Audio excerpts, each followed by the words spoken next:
Oleh karena itu hati-hati bertanya, hati-hati berpikir. Penasaran kita akan mengarahkan kita kepada kejadian itu. Next step-nya. Nah, makanya ojo gampang bangunan. Ini saya jadi timbul 2 pertanyaan. 10 pertanyaan juga nggak apa-apa. Yang pertama itu kan kita sudah mengalami, nah, terus kita dilahirkan kembali, meneruskan perjalanan yang kemarin, supaya kita bisa memperbaiki pada kehidupan yang sekarang. Bisa enggak kita melihat kehidupan masa lalu kita supaya untuk perbaikan yang sekarang? Bisa.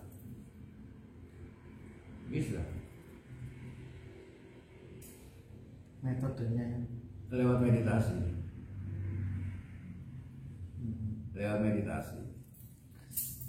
Dengan meditasi itu kita masuk ke dimensi niskala. Di sana banyak tersimpan memori. Dalam alam semesta ini banyak tersimpan memori. Sama seperti Google. Ya.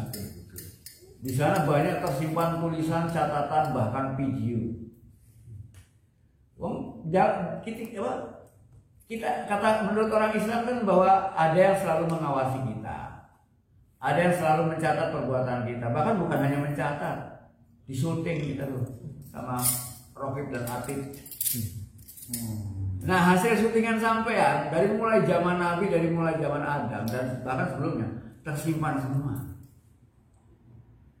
itu kita download dengan meditasi. Dan dia tersimpannya bukan di alam semesta, di pikiran kita sendiri, di otak purba, di schedule. Dan itu bisa kita akses kembali. Oleh karena itu, semua memori yang ada di alam semesta, ya, maupun yang ada di dalam semua otak kita, baik otak purba maupun otak mamalia lama, itu bisa kita akses kembali. Dan semua memori kita bisa tersimpan dalam alam semesta, bisa tersimpan dalam tanaman, sayuran, dan lain sebagainya. Pada saat kita makan, itu kita sedang mengumpulkan semua memori.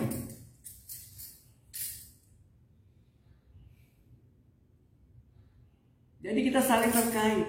Kita punya gen yang sama dengan tanaman, dengan binatang.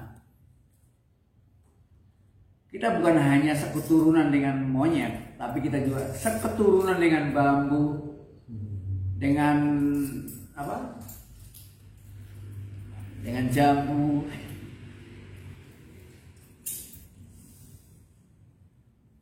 Ketika orang melakukan penyelidikan lewat tanaman, nggak jauh beda orang melakukan penyelidikan lewat binatang. Orang mampu merubah atau orang mampu menciptakan spesies-spesies baru lewat mengawinkan antara tanaman yang satu dengan tanaman yang lain, atau benih yang satu dengan sari yang lain, sehingga muncullah. Banyak kita lakukan, misalnya akarnya dari pohon ini, ya kan? Batangnya dari pohon ini, iya kan? Akarnya beda, batangnya beda, ya kan? Sehingga yang tumbuh apa jadinya? Ini percobaan-percobaan yang dilakukan manusia bisa melahirkan sebuah kebaikan atau malah juga bisa melahirkan racun. Dan manusia sudah mampu menciptakan hal-hal seperti itu lewat melakukan berbagai macam perkawinan. Belum binatang-binatang. Sehingga mungkin akan muncul monster atau mutan-mutan, ya kan? Nah, apalagi kalau modifikasi ini dilakukan terhadap manusia. Mungkin mencoba untuk mengawinkan unsur-unsur manusia dengan binatang agar diperoleh sosok makhluk yang mungkin lebih kuat, mungkin dikawinkan dengan unsur banteng, unsur serigala, muncullah makhluk-makhluk yang mungkin mengerikan. Dan manusia sudah mencapai tingkat itu kalau mau dapat melakukan. Tapi manusia tahu bahwa ini berbahaya, makanya nggak pernah dilakukan. Tapi andai kata ada penguasa yang sangat haus, mungkin dia akan menguasai para pakarnya. Ayo sekarang bikin ciptakan kamu makhluk yang semacam ini. Apa butuh tentara yang modelnya kayak gini? Wah, kan bisa mungkin terjadi ya, seperti di film-film itu. Tapi dalam kenyataan kita belum melakukannya karena kita takut pada efek selanjutnya. Dari sini kita bisa tahu bahwa yang namanya manusia mampu menggantikan kemampuan Tuhan menciptakan. Bahwa alam ini bisa dipelajari, bisa kita copy.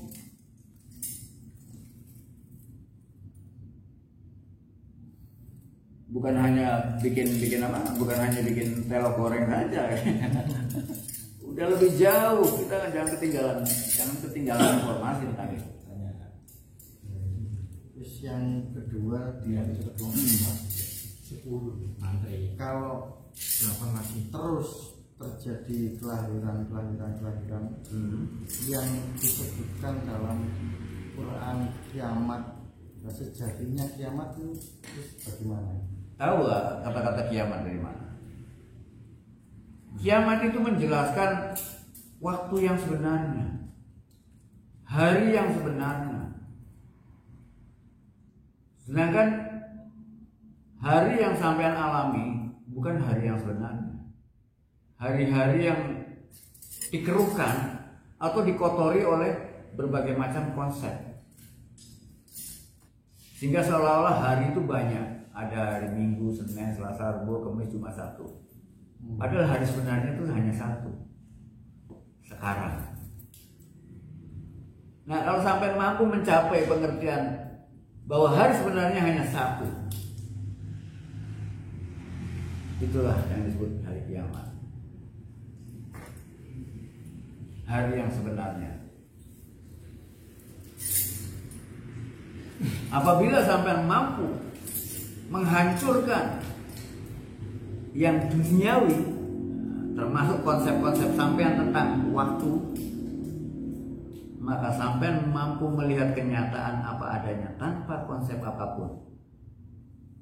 Mampu melihat kenyataan tanpa konsep apapun. Seperti sampean mampu melihat Weldo tanpa prasangka apapun juga. Kalau sampean melihat Weldo dengan segala macam prasangka, yang nggak suka Weldo mungkin menyebut Weldo jahat. Yang senang Weldo mengatakan Weldo itu baik. Buang semua prasangka, lihatlah Weldo sebagai Weldo, bukan mengikuti prasangka sampean. Itu yang disebut dengan kata-kata sebenarnya. Maka lihatlah kenyataan ini, lihatlah waktu dan hari ini sebagai hari yang sebenarnya, bukan mengikuti konsep-konsep yang kita pahami. Karena semua konsep itu adanya di sini. Nah, kenyataan itu bebas dari sini. Kenyataan itu ada di luar ini. Berarti Om, Kiranya